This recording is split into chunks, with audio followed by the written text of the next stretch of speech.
네, 안녕하세요. 이동주입니다. 정부에서 드디어 주택 공급 대책을 발표를 했습니다. 기존과의 조금 차이점이라면, 기존은 수도권 중에서도 경기도 중심의 주택 공급이었다면, 이번에는 서울 내에 공급도 확대를 했다라는 건데, 당초 예상됐었던 10만 가구보다 조금 대폭 늘어난 한 13만 가구 정도를 신규로 공급을 하겠다. 그래서 총 한 6만 호 정도를 지금 신규 공급할 테니, 내 집 마련을 계획하고 계신 분들은 조금 진정해 주시고 조금 기다리면서 좋은 주택을 분양받아라 라는 지금 시그널을 던져주었는데요. 과연 이 정책이, 이 공급 대책이 지금의 부동산 시장을 억누를 수 있는 확실한 처방약으로 작용을 할지, 아니면 기존과 마찬가지로 단기간에 처방에 그치고 또 다른 문제점을 야기할지, 또 다른 부동산 가격의 상승을 이루어낼지는 물론 시장을 지켜봐야 하겠지만은 이번 대책을 조금 면밀히 살펴보면은 어느 정도 감은 좀 잡힙니다. 그래서 이 전체적인 맥락을 한번 살펴보고 어느 부분을 앞으로 여러분들이 조금 더 예의주시하면서 관찰하시면서 체크하시는 것이 좋은지, 그리고 앞으로 시장의 방향이 어느 쪽으로 좀 가게 될 것인지에 대한 부분들 지금부터 말씀드려 보도록 하겠습니다. 네, 먼저 어느 곳에 공급을 하는지 한번 보도록 하겠습니다. 일단 말을 한 걸로는 서울 도심 내에 약 한 7만 호를 공급하겠다. 그리고 서울 권역이죠. 이제 서울 권역을 정리해서 약 한 13만 호를 공급하겠다라는 건데, 신규 택지 발급해서 3.3만 호, 또 3기 신도시에 용적률을 상향해서 2.4만 호, 그리고 정비사업 공공성 강화란 말이에요. 정비사업 잠시 뒤에 말씀드리겠지만, 정비사업 공공성 강화해서 약 한 7만 호, 그 중에서 재건축이 5만 호, 재개발이 2만 호. 이 두 가지는 조금 눈여겨보시는 게 좋을 것 같아요. 그리고 규제 완화 등을 통한 도심 공급 확대인데, 이건 약 한 0.5만 원이니까 한 5천 호 정도 되는 거죠. 그러면서 노후 공공임대 재건축, 요것도 조금 눈여겨볼 필요가 있는데, 뭐냐면 이거는 공공임대를 재건축하는 걸 눈여겨볼 것이 아니고, 공공임대를 재건축함으로써 효과를 볼 수 있는 것들이 있어요. 그거를 조금 눈여겨보시는 게 좋겠고, 공실상가 오피스의 주거 전환, 이게 과연 실현성이 얼마큼 높을지는 좀 두고 봐야 될 하는 그런 상황이다라고 보시면 되겠습니다. 그리고 당초 계획된 약 한 6만 호 정도의 이야기가 나가고 있고요. 일단 서울 권역등 조금 더 세부적으로 보게 되면 이 정도죠. 뭐 태릉 골프장의 50%를 주거지를 전환시키겠다 그러고, 용산에 캠프킹 부지가 있잖아요. 근데 이 캠프킹 부지는 원래 이제 개발을 하기로 했던 그런 부지란 말이에요. 거기에 주거 용도를 조금 높이겠다, 이런 부분이니까 이런 부분들은 뭐 좀 체크해 보시면 될 것 같고, 그리고 또 어디가 또 눈여겨볼 것이 보게 되면 이런 각각 부지들이 있잖아요. 뭐 면허시험장이라든가 뭐 노후 우체국 부지 개발. 그러니까 이건 뭐냐면 공공의 그 기관의 뭐 저축 낮은 것들을 주상복합식으로 개발을 하겠다라는 거예요. 그러니까 그런 거 조금 눈여겨보시면 될 것 같다라는 생각이 조금 들고요. 다음으로 보시게 되면 공공기관 유휴부지 활용 17곳, 이러한 부분들도 살펴보시면 될 거는데, 아무래도 이제 여러분들이 이제 관심이 가장 가는 부분들이 이런 걸 거란 말이죠. 용적률 상향 및 고미라, 또 정비사업 공공성 강화, 또 도시규제 완화인데, 신도시의 용적률을 상향해서 전체 공급 물량, 당초 예상 공급 물량보다 사실 한 10% 정도 공급량을 높이겠다, 이 얘기예요. 이 이야기니까 이거는 신도시와 조금 관련돼 있다 보니까 아무래도 신도시의 청약을 준비하시는 분들은 관심도가 조금 더 올라가겠지만, 서울 도심에 공급을 기다리고 계시는 분들은 조금 구미에 당기진 않는다. 하지만 다행히도 이런 기존 도심의 개발 예정 부지, 특히 서울 같은 경우는 서울의료원이나 용산 정비창 부지, 서울의 그 강남 핵심과 용산의 핵심 지역이죠. 이런데 근데 사실 공급량 되게 작아요. 얼마만큼 시장에 영향을 미칠지는 이 공급량을 보면 우리가 사실 알 수 있거든요. 미미하지만 어쨌건 희망은 조금 늘어났다. 그리고 가장 공급량을 많이 갖고 있는 게 지금 약 한 7만 호 정도 되죠. 약 한 7만 호 정도 되는 공공참여형 고밀 재건축. 자, 공공재개발 하면서 정비 예정구역이었다든가 아니면 해제지역 등에서도 다시 재개발을 허용하겠다. 이 이야기인데, 이 부분은 제가 마무리 좀 정리하면 할 때 한번 짚어봐 드리도록 할게요. 그리고 자, 노공공임대 재정비. 이거는 뭐냐면, 노공공임대, 영구임대 아파트 있잖아요. 영구임대 아파트를 뭐를 하겠냐면 재건축을 하겠다라는 거예요. 재건축을 하게 되면 기존에 남아있는 용적률을 좀더 용적률 상한까지 올린다거나 아니면 용적률을 상향시켜, 그러니까 종을 좀 상향시켜서 임대 아파트를 추가로 건립하겠다는 거니까 사실 이거 자체는 그냥 임대 공급이 늘어나는 거예요. 임대주택 공급이. 근데 뭐냐면 이 임대주택이 그러니까 임대 단지하고요. 임대 단지하고 일반 단지가 있어요. 일반 단지가 합해지 붙어 있는 곳들이 있거든요. 이런 곳들 중에서 대지가 공유로 돼 있는 곳들이 있어요. 대지가 공유로 묶여 있는 거예요. 대지 지분이. 이런 곳은 임대 아파트만 재건축을 할 수가 없으니까 이 일반 단지도 재건축을 같이 해줘야 된단 말이죠. 이런 경우는 조금 효과를 볼 수 있겠죠. 그러니까 그런 곳이 어딘지를 조금 찾아볼 필요는 생겼다 이제 이렇게 조금 보시면 될 것 같습니다. 자, 그리고 조금 더 이제 눈여겨보실 분들, 이런 건 이제 입지니까 전체 입지는 제가 잠시 뒤에 말씀드리도록 하겠고요. 자, 유유부지 활용, 이런 것들은 계속해서 나오고 있는 이야기죠. 그리고 공공기관의 미매각 부지, 그 상암에 미매각 부지가 있고, 그러니까 각각의 서울 시내에 보면은 도시개발 사업을 했던 곳이 있어요. 또 택시개발지구 사업을 했던 곳, 이런 곳들 중에서 아직 개발이 안 되고 남아있는 부지들이 있습니다. 이제 그런 부지에다가 적극적으로 주택 공급을 하겠다. 물론 이런 부지들은 결국은 아무래도 LH나 SH가 관여를 많이 하고 있으니까 공공임대가 대부분을 차지할 것이고 일부 이제 공공 분양 정도의 물량이 나오겠죠. 자, 그리고 공공시설 복합개발은 지금 그림에 나오는 것처럼 이런 형태입니다. 뭐 기존에 우체국 건물이 있다라면 굉장히 현재 우체국 건물이 거의 대부분 5층 이하의 낮은 건물로 돼 있으니까 이런 부분들을 위에 주택을 좀 짓겠다. 고밀 개발을 하면서 그러면서 뭘 짓겠다? 행복주택을 짓겠다라는 개념이니까요. 이런 부분을 조금 살펴봐 주시면 좋을 것 같고요. 자, 이게 전체 이제 신규 택지 위치도입니다. 신규 택지 위치도인데 이 지도 화면을 본다고 뭐 정확한 위치를 나오는 건 아니죠. 그리고 이 위치를 정확히 안다라고 해서 사실은 해당 지역에 개인적으로 뭐 투자를 할 수 있다거나 그런 건 아니고 딱 이렇습니다. 이런 그 그러니까 이런 그 택지 개발이라든가 아니면 도심 내에 어떤 지역을 지정을 해서 그 지역을 개발을 시켜 놓으면은 그곳이 개발이 됨으로써 인근 지역에 미치는 영향이 조금 커진다라는 거죠. 예를 들면 대표적인 곳이 태릉골프장 같은 경우는 바로 앞에 구리 갈매지구가 붙어 있단 말이에요. 구리 갈매지구 같은 경우는 도시의 크기가 확대되는 현상을 갖게 되는 거니까 가격의 탄력성이 가격의 오름폭이 조금 더 좋아지는 그런 효과를 얻겠죠. 이런 부분들을 각각에 보게 되는데 아무래도 대규모 단지가 조성되는 곳이 조금 좋겠죠. 그럼 대규모 단지가 보는 게 되면은 태릉 CC가 뭐 만가구 그리고 캠프킴 과천청사와 캠프킴 3,000세대 이상 그리고 뭐 좀 세대수가 많은데 보자고요. 서부 면허시험장이 3,500세대 그리고 면목의 행정복합타운에 약 한 1,000세대 나머지 부분들은 거의 보면 몇백 세대 정도가 상암 DMC 매각 부지가 2,000세대 이런 정도로 세대수가 좀 가능하면 뭐 한 2,000세대 이상 1,000세대 이상 이렇게 들어오는 곳들은 주변 지역에 영향을 미칠 수밖에 없습니다. 그래서 이런 곳들 같이 조금 그 지역 일대를 좀 같이 봐주시는 것도 나쁘지 않겠다.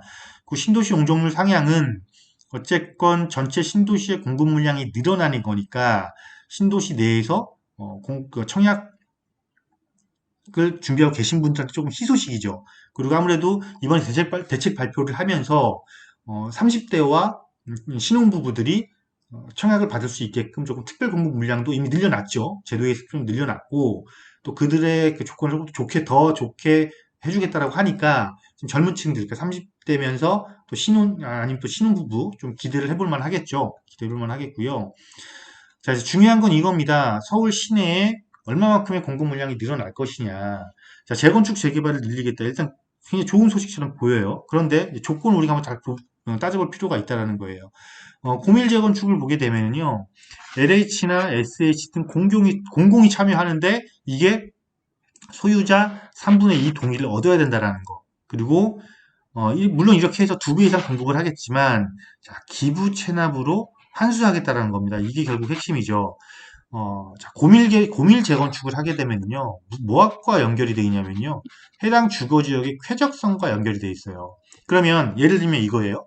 그 지역을 재건축을 해서 1,000가구가 들어오는데 고밀 재건축을 허용해 주니까 이게 1,500가구로 늘어납니다. 그러면 1,000가구가 들어가야 되는 해당 부지 내에 1,500가구가 들어와야 되니까 주거의 쾌적성은 사실상 떨어질 수밖에 없거든요. 근데 이거를 이 조합원들은 뭐랑 사실 바꾸는 거냐면 개발에 대한 이익과 바꾸는 거예요. 근데 그 개발에 대한 이익을 뭐를 하겠다라는 겁니까? 환수하겠다라는 건데 오늘 그 홍남기 경제부총리께서 발표를 하면서 뭐라고 그랬냐면 최대 90%까지 환수를 하겠다라고 한 거예요. 용적률 올려주놓고 그러면 결국은 10%의 이익을 보기 위해서 과연 이 사업을 원활하게 끌고 갈 수 있을지는 우리가 고민을 해봐야 된다라는 거. 마지막 부분에 제가 최종 정리 한번 해드려 보도록 하겠습니다. 자, 그러니까 용적률 완화. 그러니까 용적률 완화라는 용적률을 높여주니까 굉장히 좋아질 거라고 착각할 수 있는 상황도 빠질 수 있다라는 거죠. 그리고 이 최대층 50층까지는 뭐냐면요. 조금 나눠져요. 이게 어떻게 나눠질 거냐면요. 50층 이상으로 할 수 있는 곳이 있고 50층까지 할 수 있는 곳이 있어요. 어디가 이렇게 나눠지는지 대해서는 마지막 정리할 때 말씀드려 보도록 하겠습니다.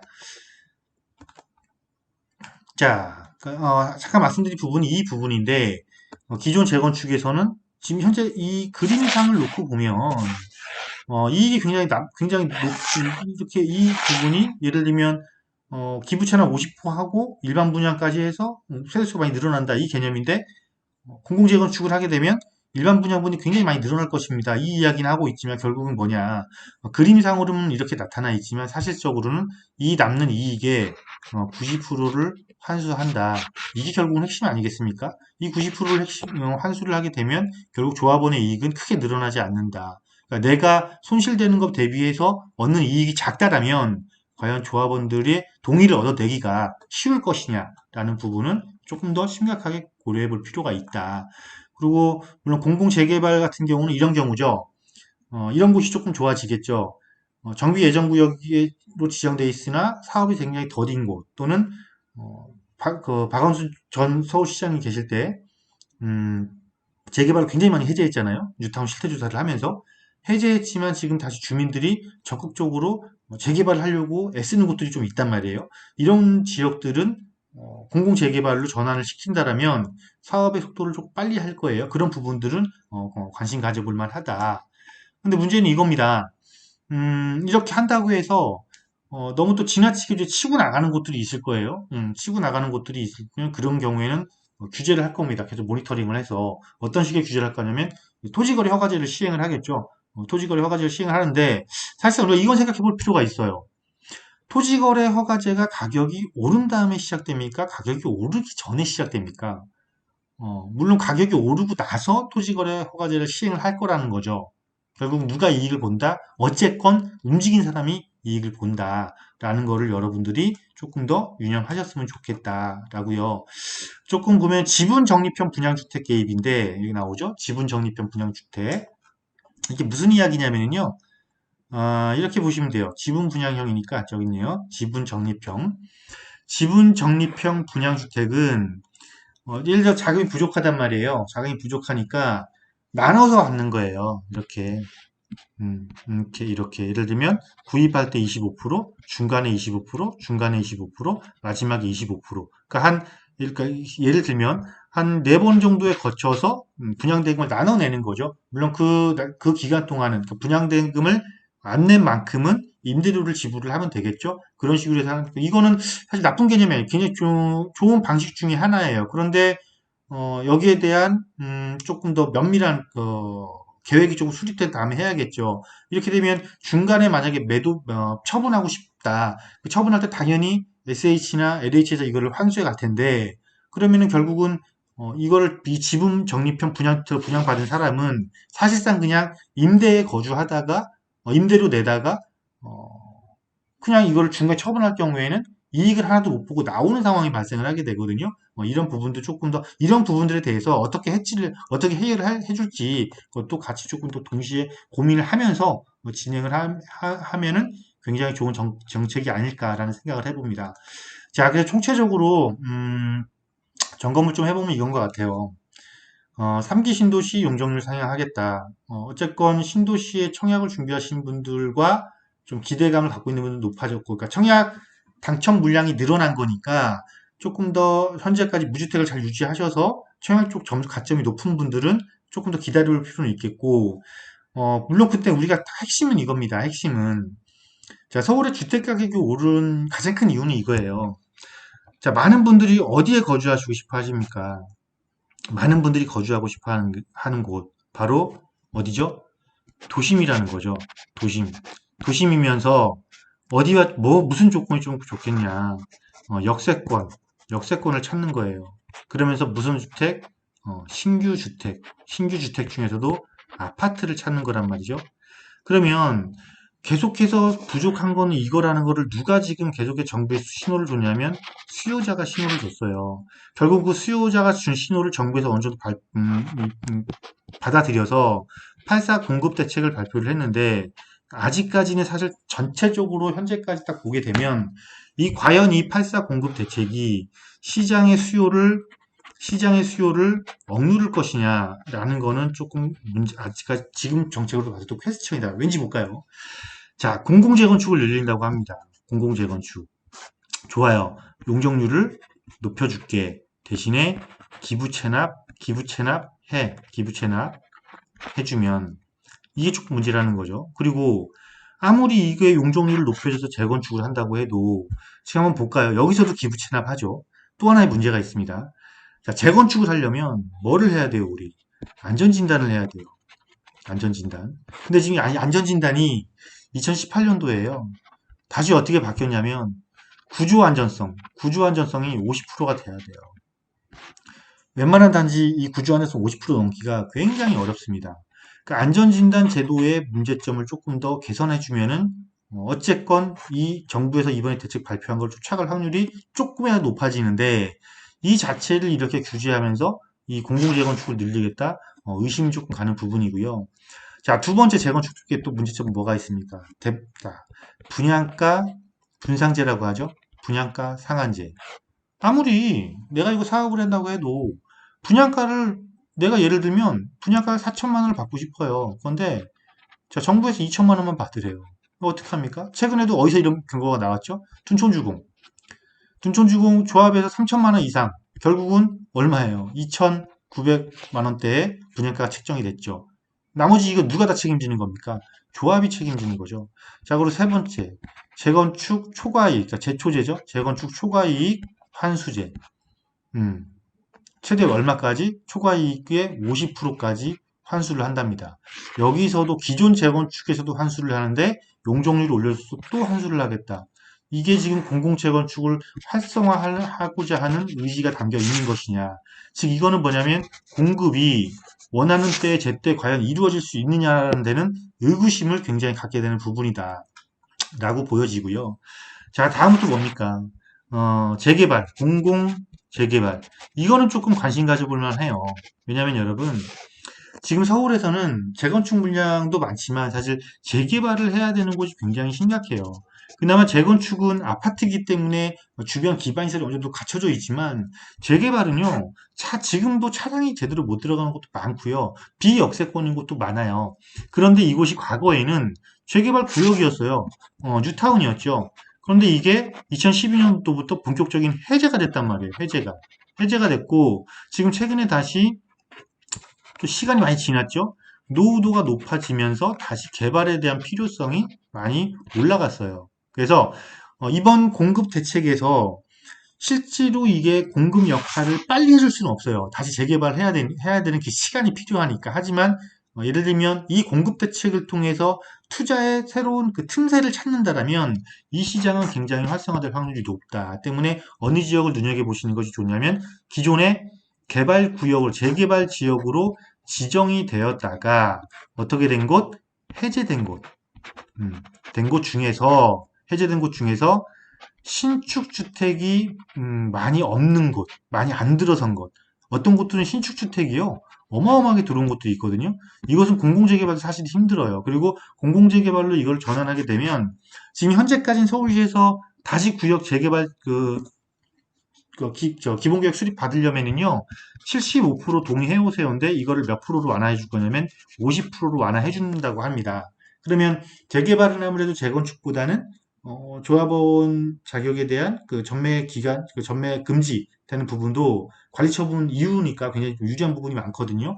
그래서 이 부분은 조금 눈여겨볼 만하다. 물론 그리고 앞서 재건축에서 여러분 재건축에서 제가 지금 말씀드리다 빼먹은 게 있는데 자 이렇게 해서 50층 재건축에 대해서 자, 재건축에 대해서 50층을 이상으로 가는 부분과 50층까지만 허용하는 데가 있는데요. 이 50층 이상이 가능한 곳은 어디냐면요. 서울의 3도심하고 7개의 광역 거점입니다. 그리고 50층까지 가능한 곳은요. 총 65곳의 지역 중심과, 그러니까 이 지역 중심과 지구 중심이 있어요. 이 지구 중심 중에서 약 12곳이 지역 중심이고요. 53곳이 지구 중심입니다. 이거는 어디에 나오는, 어느 곳을 말하냐면요. 서울 도시 기본 계획. 하고 여기에 생활권 계획이라는 게 있어요. 이 생활권 계획에서 나와 있는 거고요. 제가 기존에도 벌써 몇 년 전부터 서울에서는 이 생활권 계획을 중심으로 지역은 이미 정해줬으니 이런 곳들을 집중 공략하면 좋겠습니다라고 수차례 말씀드렸던 부분인데 그런 부분들이 이렇게 좋아지는 거다라고 보시면 되겠고요. 잠깐 하나 눈여겨볼 것이 노후 공실 상가, 그러니까 노후 공실 오피스죠. 오피스나 상가를 주거 용도로 전환해서 사업을 할 수 있게끔, 임대 사업을 할 수 있게끔 이거를 민간에도 열어준다라고 했는데 참 재미났습니다. 최근에 지방세법을 개정을 했어요. 지방세법을 개정을 했단 말이죠. 지방세법을 개정을 하면서 법인에 대한 세율을 대폭 올렸습니다. 취득세가 12%고요. 양도시에도 플러스 20% 가산을 해요. 그리고 종합부동산세는요. 종합부동산세는 기초공제가 없어요. 기초공제가 없고 최고 세율 그냥 6%입니다. 종합부동산 세율. 이렇게 민간에 대한 세금을 잔뜩 올려놓고 이 사업을 하라고 하니까 굉장히 좀 아이러니하고 재미난 부분이에요. 이걸 어떻게 활성화시킬 거지? 라는 의구심이 조금 많이 드는 겁니다. 그래서 최종적으로 정리를 해보면 이렇습니다. 공공 재건축으로 갈 확률이 과연 몇 프로냐라는 거는 따져봐야 되겠지만은 공공 재건축으로 인해서 50층 전후라는 이런 층수가 완화되는 신호는 나왔으니까 재건축을 조금 더 탄력적으로 운영할 수 있는 곳 중에서 이미 안전진단을 통과한 곳, 그죠? 그리고 추진위가 승인이 난 곳, 그리고 조합인가까지 난 곳들에 대한 지역들의 가치는 지금보다 더 탄력적으로 올라갈 것이고 나머지 공공재건축을 전환을 하고 싶어도 안전진단에 묶여서 시간과 많이 바꿔야 되는 지역들조차도 일단 이런 기대감 때문에 가격이 떨어지기보다는 우리가 약부합이라고 그러죠. 약부합. 큰 상승은 안 하지만 약부합으로 유지될 확률이 굉장히 높아졌다. 그리고 재개발 시장도 마찬가지입니다. 재개발도 앞에 공공이라는 타이틀을 달기 시작하면서 현재 진행된 곳 말고 이것은 어느 곳인지에 조금 더 강세를 띨 거냐면 해제구역. 해제구역 중에서 주민들의 동의율이 높은 곳은 다시 시장이 탄력적으로 움직일 확률이 높아졌다. 이런 곳은 조금 강보합으로 갈 확률이 높아졌다. 서울 전체적으로 보게 되면요. 그래서 전체 큰 틀에서는 공급의 양이 늘어났기 때문에 시장에 긍정적인 신호는 줄 수 있지만 첫 번째 가장 큰 문제는 공급이 실질적으로 이루어지려면 시간이 걸린다라는 거. 최소 3년에서 5년이라는 공급 공백은 피할 수 없기 때문에 가격은 절대 하락 압박을 받지는 않을 것이다. 그리고 오히려 이런 재건축과 재개발 시장이 확대가 되면서 특히 서울 도심 같은 경우는 더욱더 가격을 안정적으로 약보합을 유지하면 아파트 단지는 약보합을 유지하지만 다른 시장은 강보합으로 바뀔 확률이 높기 때문에 전체 공급에서 시장을 억누르는 힘은 전체 총평을 한다면 사실상 크지는 않다. 이렇게 보여집니다. 이렇듯 저는 항상 어떤 정부 정책과 대책에서 틈새를 찾는 것이 좋습니다. 그리고 그에 따른 또 다른 투자 시장도 반드시 나옵니다. 라고 말씀을 드립니다. 물론 임대차 3법, 또 지방세법 강화로 인해서 다주택자에 대한 규제가 굉장히 심해진 건 사실이지만 결국은 세금은 시간이 지나고 나면 항상 가격에 반영되어 있더라.